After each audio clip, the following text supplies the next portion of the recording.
salam kemenangan. Sukacita sekali hari ini saya menyapa Anda, Dewi Abraham. Saya akan sharing firman Tuhan yang terambil dari Kejadian 26 ayat yang ke-18 sampai ayat ke-33. Ayat ini cukup panjang, saudara bisa baca di rumah. Saya hanya ambil ayat yang ke-21 dan ayat yang ke-22. Demikian firman Tuhan. Kemudian mereka menggali sumur lain dan mereka bertengkar juga tentang itu. Maka Ishak menamai sumur itu Sitna. Ia pindah dari situ dan menggali sumur yang lain lagi. Tetapi tentang sumur ini mereka tidak bertengkar.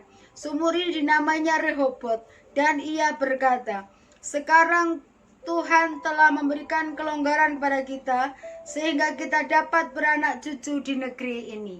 Judul firman Tuhan hari ini adalah mengalah itu anugerah. Selama ini yang ada di pikiran kita yang namanya anugerah itu seperti ini. Sesuatu yang kita terima tanpa kita kerja keras. Anugerah itu hadiah. Sama seperti keselamatan yang kita terima dari Tuhan, itu anugerah. Bukan kita yang bekerja keras, bukan kita yang berupaya, tapi semata-mata karena karya Tuhan. Hari ini kalau saya katakan mengalah itu anugerah, karena tidak semua orang mudah untuk mengalah. Kalau orang itu sabar, mudah sekali untuk mengalah. Tapi orang yang punya ego yang tinggi, sulit sekali untuk mengalah. Saya tertawa ketika teman saya cerita dia punya bos, dia punya atasan, di belakang meja kerjanya ada tulisan seperti ini. Pasal 1 bos selalu benar. Pasal 2 kalau bos salah lihat pasal 1. Jadi orang ini tidak pernah mau salah dan tidak mau disalahkan. Ini adalah orang yang sombong, orang yang egois. Kita belajar dari pribadi yang namanya Ishak, bagaimana Ishak memiliki pribadi yang baik, pribadi yang mulia, yang suka mengalah dan membiarkan orang lain mengambil apa yang menjadi haknya.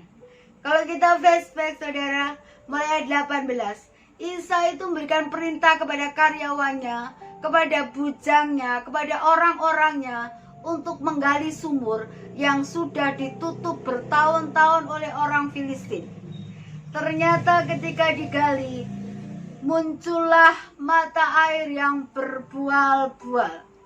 Namanya sumur itu Esek. Bahasa Inggrisnya Fight. Ternyata begini, orang Filistin itu iri ketika Ishak dan orang-orangnya berhasil menggali sumur yang dinamakan Esek. Kalau boleh ada dramanya mungkin seperti ini. Sasa, sekalipun kamu yang menggali sumur ini dengan orang-orangmu, tapi kan sumur ini ada di wilayah kami, jadi secara teritorial ini milik kami. Ternyata Ishak tidak ngotot mempertahankan haknya. Hal ini terbukti. Ishak perintahkan lagi bujangnya untuk menggali. Timbullah mata air yang kedua. Namanya adalah Sitna. Ternyata begini. Orang itu kalau sudah iri, selama-lamanya itu iri. Sudah dapat sumur yang namanya Esek. Ketika orang Filistin itu melihat lagi ada sumur yang kedua yang diberikan nama Sitna dengan pola yang sama. Orang Filistin itu bilang begini, Ishak, memang kalian yang menggali, tapi ini wilayah kami. Jadi sumur ini milik kami. Ternyata begini, Ishak tetap lakukan hal yang sama. Ishak mengalah dan gak ngotot mempertahankan haknya dan bilang begini, kamu itu bagaimana sih? Ini kan hakku, kan aku udah kasih kamu satu. Jangan dua-duanya dong, kita satu, aku satu, kamu satu. Ishak gak pertahankan haknya. Ternyata mengalah itu tidak cukup sekali, tapi berkali-kali. Kalau ada pepatah mengatakan begini, Enak aja mengalah. Nanti kalau kita mengalah kita diinjak-injak. Tapi ternyata kamus firman Tuhan, kebenaran firman Tuhan tidak mengajarkan seperti itu. Ishak nggak mau ribut sama orang Filistin. Ayat 21, dia suruh lagi bujangnya untuk menggali sumur. Dan muncullah mata air yang ketiga. Namanya adalah Rehobot. Rehobot itu artinya Allah memberi kelonggaran. Percaya begini saudara, kalau Anda dan saya menjadi pribadi yang suka mengalah, kita akan tetap melihat berkat Tuhan yang indah. Untuk prinsip kebenaran, kalau saya sekali Tuhan, tetap Tuhan. Tapi untuk mengatasi konflik, relakan diri Anda, relakan hati Anda untuk mengalah. Karena mengalah itu belum tentu kalah. Banyak faktor yang membuat orang susah untuk mengalah. Faktor yang pertama, status sosial. Kalau orang kaya punya masalah dengan orang miskin, orang kaya ini akan susah untuk mengalah. Terus yang kedua, orang susah untuk mengalah karena apa? Memiliki latar pendidikan yang lebih tinggi. Contohnya begini, misalnya seorang yang lulusan S1 tidak akan pernah mau mengalah sama yang lulusan SMA. Yang lulusan SMA akan susah mengalah dengan lulusan yang SMP. Dan selanjutnya, yang ketiga, faktor yang membuat orang susah untuk mengalah adalah posisinya. Kalau misalnya dia seorang pemimpin, akan susah sekali untuk mengalah dengan anak buahnya, dengan karyawannya. Faktor yang keempat, orang susah untuk mengalah. Kenapa? Karena memiliki basic atau dasar karakter yang berbeda. Ada 4 tipe orang. Orang yang pertama punya karakter yang namanya kolerik. Kolerik itu suka memimpin, suka mengatur, dominan, maunya lebih menonjol dari yang lain. Orang seperti ini susah untuk mengalah. Tapi tipe yang kedua, orang melankolik. Orangnya pendiam, tidak banyak bicara. Dia lebih cenderung ngalah daripada bikin keributan. Tipe yang ketiga, sanguin. Kalau sanguin itu orangnya easy going banget. Bertemu sama siapa aja mudah ramah. Dia mengalah karena nggak suka juga dengan keributan. Dia bawa segala sesuatunya dengan santai. Tipe yang keempat adalah tipe pragmatis. Kalau pragmatis, dia mengalah bukan karena keinginan untuk mengalah, karena dia hanya fokus dengan dirinya sendiri, cuek, tidak peduli dengan yang lain. Ya sudahlah, bukan karena dasarnya suka mengalah, tapi karena lebih fokus kepada dirinya sendiri. Saya punya pengalaman, saya pernah tinggal di dalam satu keluarga. Keluarga ini keluarga yang baik sekali. 4 hari saya ada di sana. Istrinya ramah, anak-anaknya ramah. Suaminya itu pendiam. Ternyata saya lihat karakternya lebih ke pragmatis. Selama di sana selama 4 hari, yang bikin saya shock, dia hanya menyapa saya dengan 4 sapaan. Selamat pagi Bu Dewi. Sudah sarapan? Kalau siang dia pulang makan. Selamat siang Bu Dewi. Sudah makan siang? Perkataan yang ketiga, selamat malam Bu Dewi, sudah makan malam? Yang terakhir, selamat istirahat. Hari pertama saya masih maklum karena saya ini tamu. Hari kedua, saya ini kok enggak enak. Ini orang ketemu saya, berpapasan dengan saya, cuman begini. Senyum. Hari ketiga tetap sama. Sudah makan pagi, sudah makan siang, sudah makan malam, selamat istirahat. Di meja makan juga membuat saya bingung-bingung. Istrinya cuma tanya, "Pak, sayur asamnya enak nggak?" "Lumayan." "Tambah lagi nggak nasinya?" Geleng kepala. Orang bertanya, orang berbicara, dia jawab seperlunya saja. Hari ketiga, saya nggak tahan. Ini besok saya harus pulang. Saya tinggal punya waktu 2 hari lagi. Hari terakhir saya sebelum pulang, biasa sore itu saya mau mandi, saya papasan sama dia. Seperti biasa dianggukkan kepalanya. "Halo." Saya langsung bilang begini, Salam, selamat sore. Sebentar lagi kok habis mandi, saya makan malam. Habis makan malam, saya mau ngobrol sama Koko. Saya di sini 4 hari, tidak pernah Koko ajak bicara selain selamat pagi, selamat siang, selamat sore, selamat malam. Dia shock, saudara. Dia bilang begini, aduh, penginjil yang satu ini nekat. Malam itu kami rekonsiliasi, ternyata begini loh. Mengapa dia memiliki karakter yang pragmatis? Ternyata itu dari pola asuh. Papanya itu pragmatis, ternyata tanpa disadari turun kepada anaknya. Ternyata karakter itu terbawa dari pola asuh dan karakter asli yang dimiliki oleh orang tuanya. Kalau saudara flashback, boleh saudara baca. Ternyata Ishak punya bapak yang namanya Abraham itu. Bapaknya itu suka mengalah. Anaknya suka mengalah. Kalau bapaknya suka marah-marah, anaknya juga suka marah-marah. Bagaimana ketika kita bisa baca Kejadian 13 ayat 8-11. Abraham itu rela membiarkan Lot untuk memilih. Dia katakan begini, kalau kamu ke kanan, aku ke kiri. Kalau kamu ke kiri, aku ke kanan. Padahal sebagai pimpinan, sebagai senior, Abraham punya hak memutuskan, aku yang ke kanan, kamu sisaku. Tidak. Ternyata orang yang suka mengalah tidak mempertahankan haknya. Hari ini kita belajar mengapa seorang Ishak memiliki pribadi yang suka mengalah. Yang pertama, karena Ishak ini ternyata pribadi yang intim dengan Tuhan, pribadi yang dekat dengan Tuhan.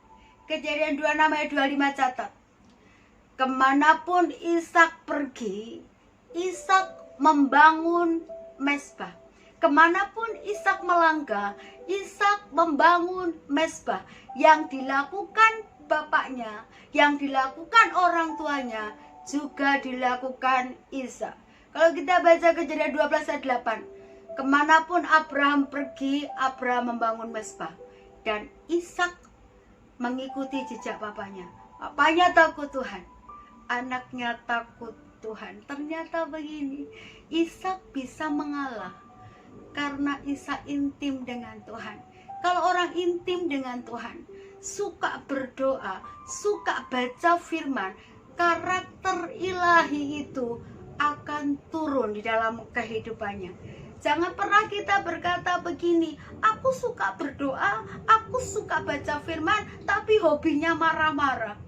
Karena begini, orang yang intim dengan Tuhan, Roh Kudus akan menuntun kehidupannya untuk bisa memiliki penguasaan diri yang luar biasa. Rahasia Ishak menang menjadi seorang yang suka mengalah karena dia dekat dengan Tuhan.